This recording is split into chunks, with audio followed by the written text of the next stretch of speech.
داری برای نوشتن از این الگوها استفاده کن. همین درسته، هم الگو هم هزار تا الگوی دیگه. مثلا مشترک خیلی. آره. خب ما البته گفتم حتما کانال تلگرام میذاریم.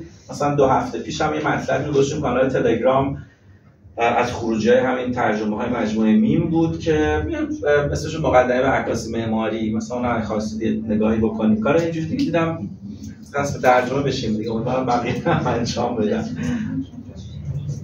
این فقط روش پرکتیکالشه، اشاره کردم شیوه نوشتن که پوسترش هم اونجا بعد هست میتونید عکس بگیرید.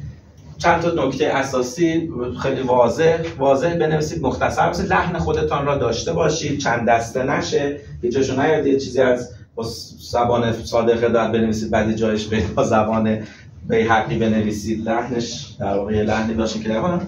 چرا رو گفته، بیانیه عین همونه، جمع‌بندی همه بحث‌های امروزمونه. بیانیه هنرمند کمک به مخاطبان هدف و پیام شما را درک کنن. خیلی از دوستان میگن اصلا میخوام که درک نکنه، بعد ما بهشون جواب بدیم پس بی خود میکنی نمایشگاه میذاری، اگر مخاطب اصلا برات مهم نیست لطف کن همه کاراتو تو ذهن خودت نگه دار.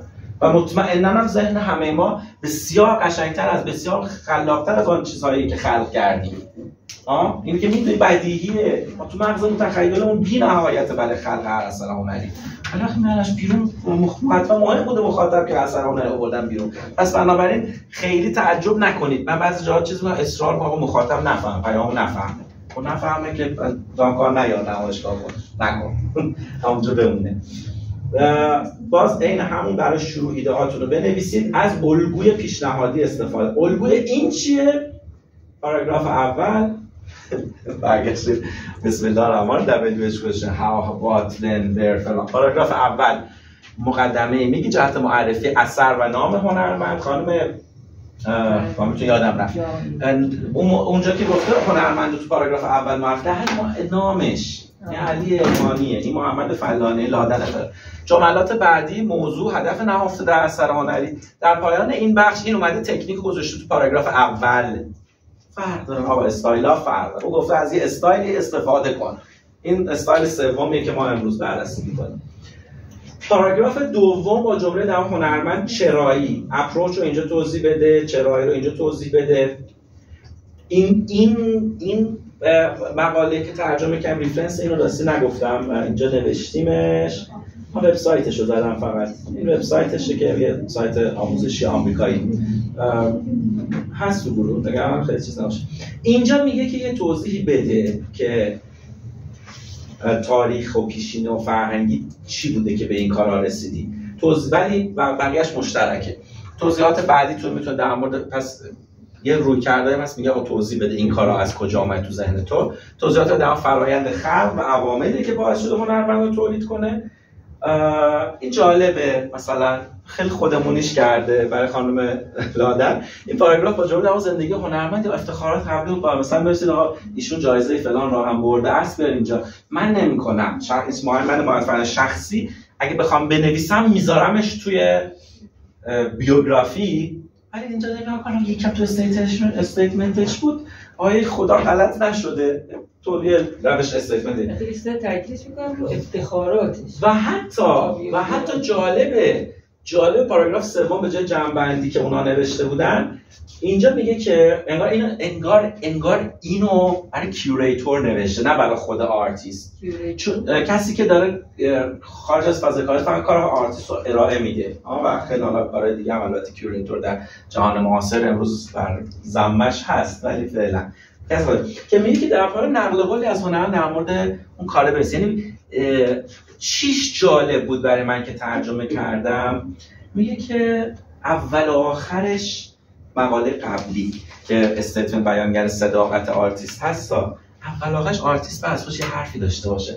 آرتیستی که از خودش حرفی نداره برای نوشتن، پس اون کارهایی هم که خلق کرده نه اینکه اصلا به درد نمیخوره، تا حدود زیادی به درد نمیخوره، چون نمیتونه بنویستش، نمیتونه بگتش برای بقیه. پس بنابراین یه جای کار میلنگه، اینجوری بگه خیلی بهتر میشه. یارو ادبیاتش خوب نیست، نمیتونه بنویسه. گفتم شما هر چی دوست داشتید زبان فارسی روی اصل تا آخرش، اصلا خیلی ساده است.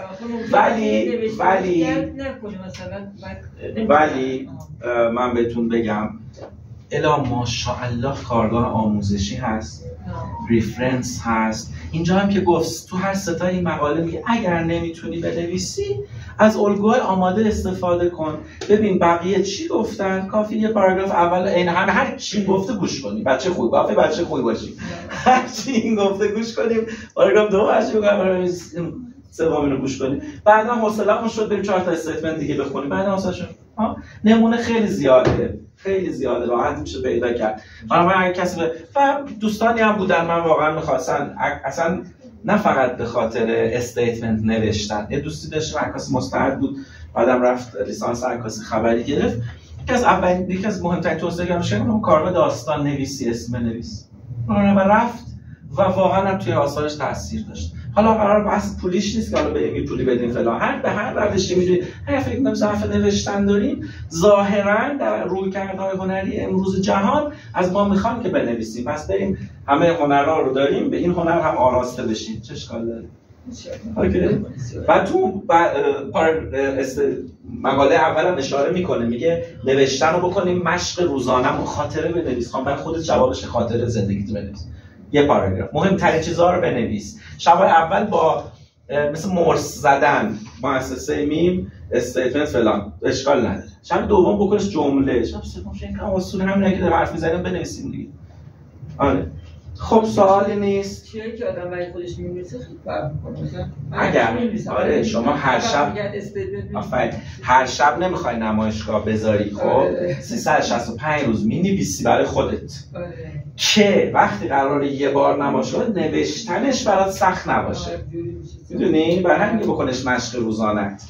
کسی دیگه دوستان اگر سوالی بحثی باشه من در خدمتتونم، اگر نیست که در مورد بحث استیتمنت ما بحثی نداریم، خواهم داشته باشید شما خودتون بحث داشته باشید. کسی سوالی نداره؟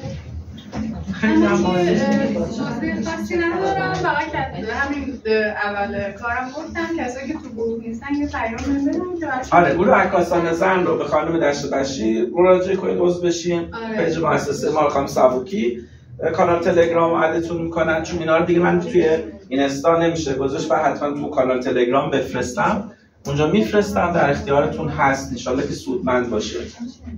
مرسی. من تشکر میکنم از شما، مرسی از لطفتون که هم مؤسسه رو در اختیارمون میذارید، هم از دانشتون بهره میبریم. واقعا حتما پیج مؤسسه رو فالو کنین، پیگیری کنین، خیلی برنامه‌های خوبی دارن. مرسی، متشکرم. مرسی.